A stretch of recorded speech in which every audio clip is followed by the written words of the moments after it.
Christian Ferreira, do Uruguai, o nome da figura, né? A gente tenta falar muito de, vamos deixar a arbitragem para lá, fala rapidinho, pega um recorte ali do jogo, vamos falar do jogo. É impossível falar do jogo hoje e você não tocar na figura do árbitro, né?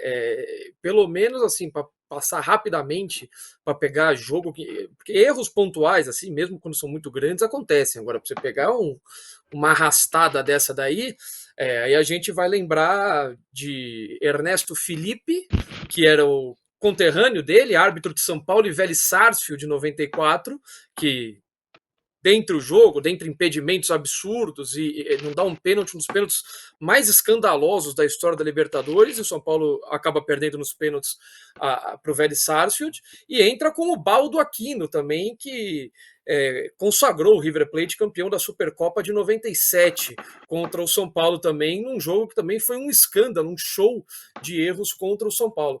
E no jogo de hoje, assim, talvez a expulsão do Nestor no futebol de hoje você aceite, o resto é inexplicável, com todo respeito, mas assim, é inexplicável. Você conseguir expulsar o Igor Vinícius, que ainda é a primeira que começa esse cenário todo aí, é inexplicável. Eu acho que o único cenário que você consegue mais ou menos dar uma considerada, para não falar que o árbitro foi para operar o São Paulo, não sei o que, ele teve uma série de decisões erradas contra o São Paulo, é que ele deu o pênalti no Caleri, que foi, e deu só 6 minutos de acréscimo. Esse jogo era para 10, 12 minutos de acréscimo. Se ele tivesse cumprido essa risca aí, a gente poderia levantar muitas desconfianças, porque 3 expulsões, sendo 2 delas, olha. Então, assim, o cenário disso, o resumo disso. Não, mas o gol que o jogador deu um soco na bola, só faltava não anular o gol. Aí tira o time de campo, o jogador deu um soco na bola, isso com um escândalo. Mas em relação ao jogo, assim, eu acho que enquanto a gente teve 11 contra 11, ficou explicado por que Universidade Católica, The Strongest e Deportivo Táchira eram tão almejados pelos times da Libertadores no sorteio.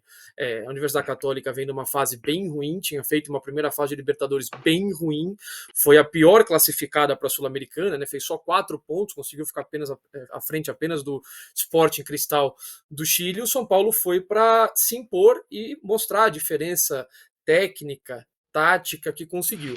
Eu acho que o único recado que fica, enquanto a gente teve algum jogo ali, foi a gente entender um pouquinho por que alguns jogadores jogam, por que outros não jogam. A gente vai falar de outros cenários, mas assim, Nestor, Igor Gomes e Gabriel Neves, novamente, assim como a gente falou contra o Palmeiras na semana passada, nos 2 jogos, fazendo marcações individuais no meio de campo. E se você tiver um jogador ali no meio de campo que solta essa marcação, e o Nestor deu um belo exemplo disso, a gente fica, a gente acaba vendo um cenário muito exposto de qualquer time que faça uma marcação ali por encaixes. O Nestor soltou o jogador, ficou livre na linha de fundo, fica muito fácil fazer aquele cruzamento e a Católica chegou ao seu gol. Então, esse fica o recado para os próximos jogos, para saber como é que o Rogério escala o time, porque que às vezes ele tem algumas insistências, e o São Paulo, pelo menos, como resultado, sai com muita confiança, com muita moral. Esse é aquele jogo que costuma pesar bastante ali como grupo, como união, de jogador se fortalecer coletivamente, costuma dar uma embalada assim, para o restante da temporada, e o São Paulo estava precisando depois de uma semana com 2 clássicos, empata com o Juventude, dá uma oscilada, então tem coisas positivas a tirar desse cenário todo, desse caos todo. Qual